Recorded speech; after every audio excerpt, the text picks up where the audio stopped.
ओम श्री साईराम. साई चरित्राचा 52वा अध्याय हा सद्गुरु महात्म्य, साई चरित्राची फलश्रुती आणि रचना याविषयी आहे. या अध्यायाच्या सुरुवातीला ग्रंथकार असं म्हणतात, साई चरित्र हा ग्रंथ भक्तांची तहानभूक हरपून टाकणारा ग्रंथ आहे. गोदावरी नदीत स्नान करून साईंच्या समाधीचे दर्शन घेऊन साई चरित्राचं वाचन म्हणजे जन्मजन्मांतरीचं कल्याण. श्रोते हो, कापराला त्याचा वास, सूर्याला त्याचा प्रकाश आणि सोन्याला त्याची चमक जशी सोडून राहू शकत नाही, अगदी तशीच अवस्था साई आणि त्यांचे भक्त यांची होते. शिर्डीचा हा देव सर्वव्यापी आहे. प्राणी, पक्षी आणि चराचरात साई माऊली आहेत. ग्रंथकार पुढे म्हणतात, मोहाच्या अनिवार्य लाटा सतत उसळत असतात आणि त्या मोहाच्या लाटा अविचारांना काठावर सतत आदळतात. त्यामुळे धैर्यरूपी वृक्ष कोसळून पडतो. अहंकाराचा वारा शरीराचा भवसागर ढासळून टाकतो आणि या देहरूपी जलाशयात मीपणाची मगर, वासनेचे भोवरे, निंदेचे असंख्य जलचर तरंगत असतात. असा हा जलाशय जरी महाभयंकर असला तरी अगस्ती ऋषींसारखे सद्गुरू त्याला पिऊन टाकतात. असे सद्गुरू ज्याला मिळतात तो खरा भाग्यवंत. या जलाशयातून पार पडण्यासाठी साईनाथांसारखे सद्गुरू मोलाची भूमिका बजावतात. साई चरित्र या प्रासादिक ग्रंथाबद्दल ग्रंथकार हेमाडपंत म्हणतात, शुद्ध मनाने जो या ग्रंथाचं पारायण करेल त्याच्या जीवनाचं कल्याण होईल. हा ग्रंथ मनशांती तर प्रदान करतोच, पण आत्मज्ञानसुद्धा देतो. स्वतः साई महाराज म्हणतात, मग जो गाई वाडे कोडे, माझे चरित्र माझे पोवाडे, तयाची या मागे पुढे चोहीकडे उबाची. साईंनी स्वतः असं वचन दिलंय, जिथं माझं चरित्र वाचलं जाईल, जिथं माझं चरित्र श्रवण केलं जाईल, जिथे माझ्या जीवनाच्या कथा सांगितल्या जातील, तिथं मी स्वतः हजर असतो.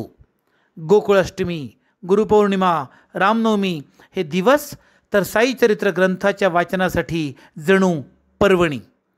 अहो, देहाचे लाड किती करा, एक दिवस हा देह खाली पडणार. साई माऊलींचं नाव मात्र तसं नाही. ते म्हणतात, तुम्ही मला एक क्षण देऊन तर बघा, मी तुम्हाला मनभर देईल. साई के लिए दी हुई कौन सी भी चीज व्यर्थ नहीं जाती, चाहे वो पैसा या वक्त.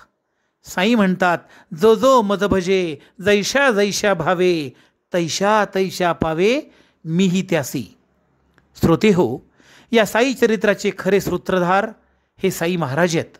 त्यांच्याच परवानगीने आणि परमकृपेने या ग्रंथाची निर्मिती झाली. आपल्या मनातील शंका कुशंका दूर करून श्रद्धायुक्त अंतःकरणाने साईंवर निस्सीम जो प्रेम करेल त्याची चिंता स्वतः साई माऊली वाहतात. हेमाडपंतांचं भाग्यसुद्धा खूप मोठं. त्यांच्या हातून या महान ग्रंथाची निर्मिती झाली.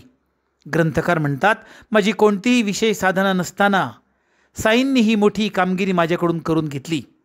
श्रोते हो, साई चरित्र हा ग्रंथ भक्तांवर कृपेचं छत्र धरतो, त्यांना रोगमुक्त करतो, मानवी जीवनाचं मोल समजून सांगतो. इथं एक समजून घेणं आवश्यक आहे. खरं तर हेमाडपंतांना गुरुचरित्राप्रमाणे या साई चरित्राचे 52 अध्याय तयार करायचे होते, पण नेमकं झालं काय हे समजलं नाही. विस्मरण म्हणा किंवा मूळ प्रत गहाळ झाली म्हणा, या अध्यायात सर्व ग्रंथाचं सार सांगणारी अवतरणिका दिली गेली नाही. म्हणून पुढे नंतर साई भक्त गोविंदराव यांनी स्वतंत्र अवतरणिका तयार केली आणि स्वतंत्र असा 53वा अध्याय तयार केला. श्रोते हो, साई चरित्राची अवतरणिका आपण आता 53व्या अध्यायात पाहणार आहोत. मी काय एक सामान्य अभ्यासक. साई चरित्र या धावपळीच्या काळात वेळ मिळत नाही, म्हणून प्रत्येक अध्यायाला कथा स्वरूपात मी निरूपण रूपात कथन करण्याचा एक छोटासा प्रयत्न केला. साईंच्या जीवनातील महत्त्वाच्या घटना प्रत्येकांपर्यंत नेण्याचा हा एक विनम्र प्रयत्न आहे. ही एका साई भक्ताची भावयात्रा आहे. या यात्रेत तुम्ही सर्वजण मोठ्या श्रद्धेने सहभागी झालात.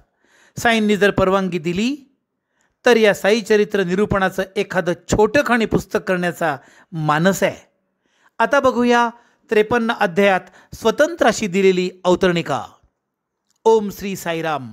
साई चरित्राचा 53वा अध्याय हा अवतरणिका अर्थात साई चरित्राचा सारांश याविषयी आहे. ग्रंथकार हेमाडपंत यांच्याकडून अवतरणिका लिहिली गेली नाही, हे विस्मरण किंवा दैवी योगायोग अध्याय लिहिण्याचं भाग्य साई भक्त गोविंद यांना मिळालं. साई चरित्राच्या पहिल्या अध्यायात मंगलाचरण आहे. याच अध्यायात साईनाथांनी शिर्डीमधील महामारी कशी घालवली याचं कथानक आहे.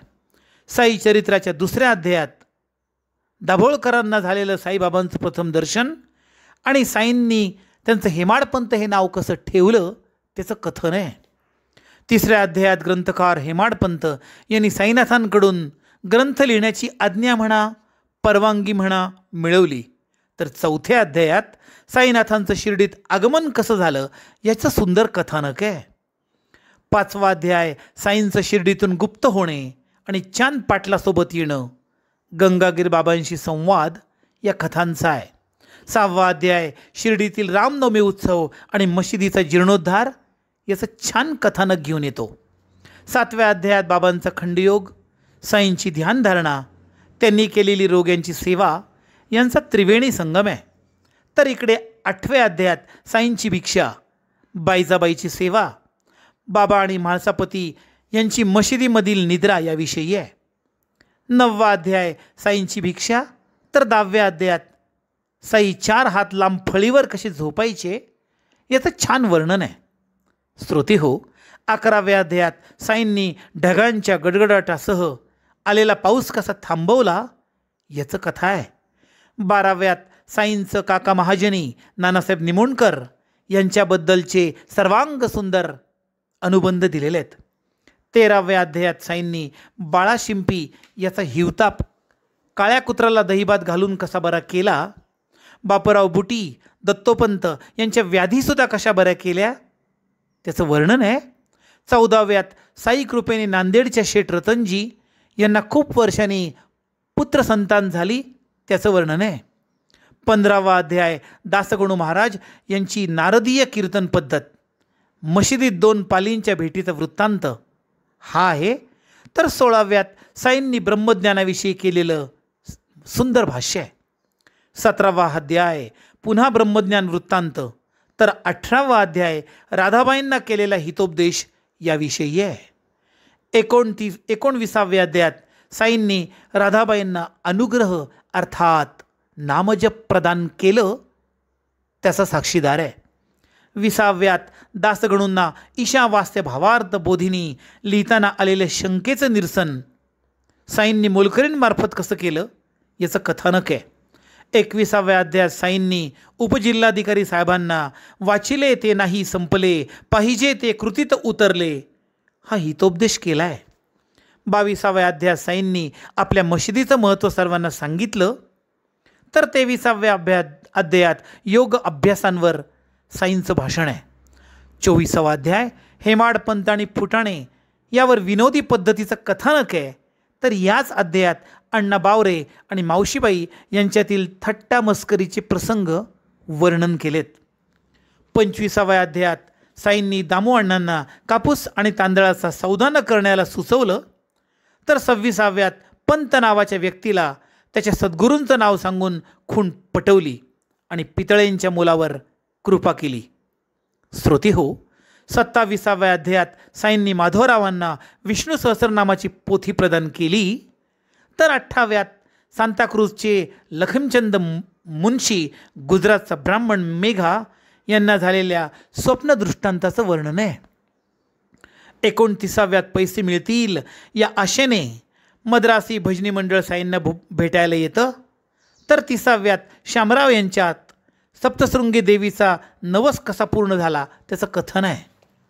31व्या अध्यायात साई महाराज मानस सरोवरला निघालेल्या मद्रासी संन्यासी विजयनंदला आपल्याच पायाशी ठेवतात.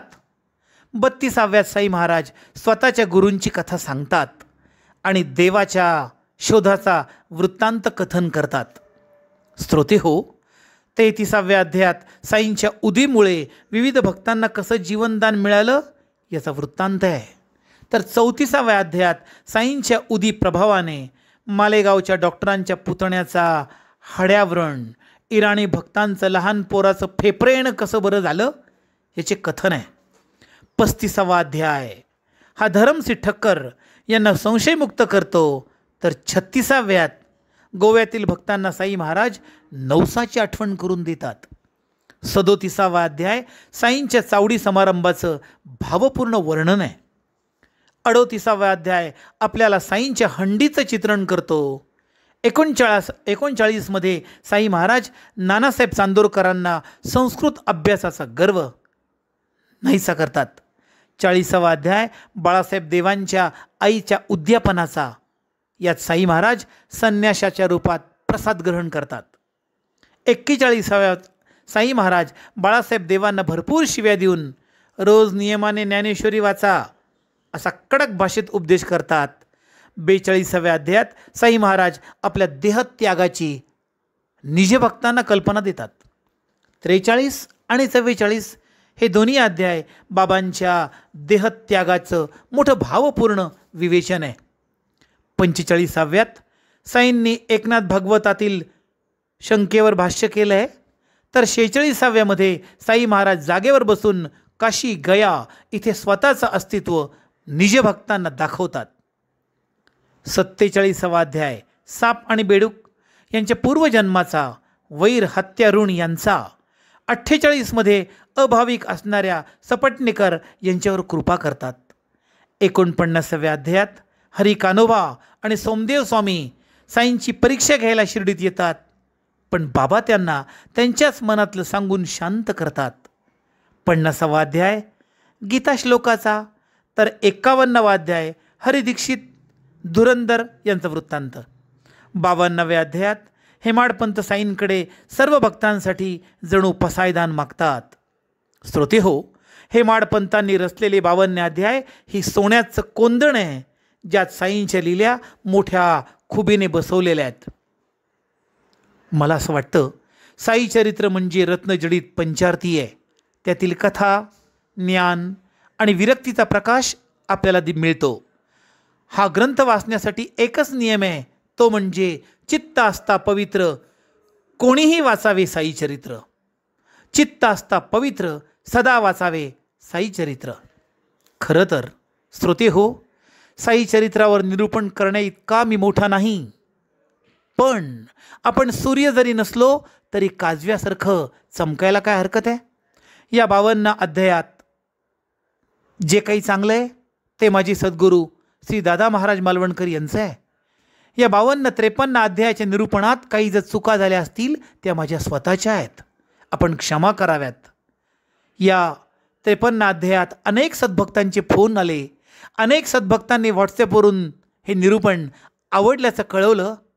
सगळ्यांना मनापासून धन्यवाद. श्रोते हो, आपलं घर न राहता मंदिर हो, स्वप्नदृष्टांत आपल्याला हो. साईंची पावलं आपल्या घराला लागो. साई चरित्र हा ग्रंथ आयुष्यात किमान एकदा तरी आपल्या वाचनात येवो, हेच विनंती. श्रोते हो, ही साई माता निरूपण लिहून घेई माझ्या हाता, तोची करता तोची भरता प्रत्येक शब्दासी. आजपर्यंत झालेले निरूपण सेवा साईंच्या चरणी. श्रोते हो, साईंची कृपा आपल्या सर्वांवर राहो, आपल्या सगळ्यांचं कल्याण हो. आपण स्वतः, आपली धर्मपत्नी, आपली मुलं, आपले बाळं सर्वांवर साईंची कृपा सदैव राहो या शुभकामनेसह श्री साई चरित्र या ग्रंथाचं निरूपण थांबवतो. ओम श्री साईराम.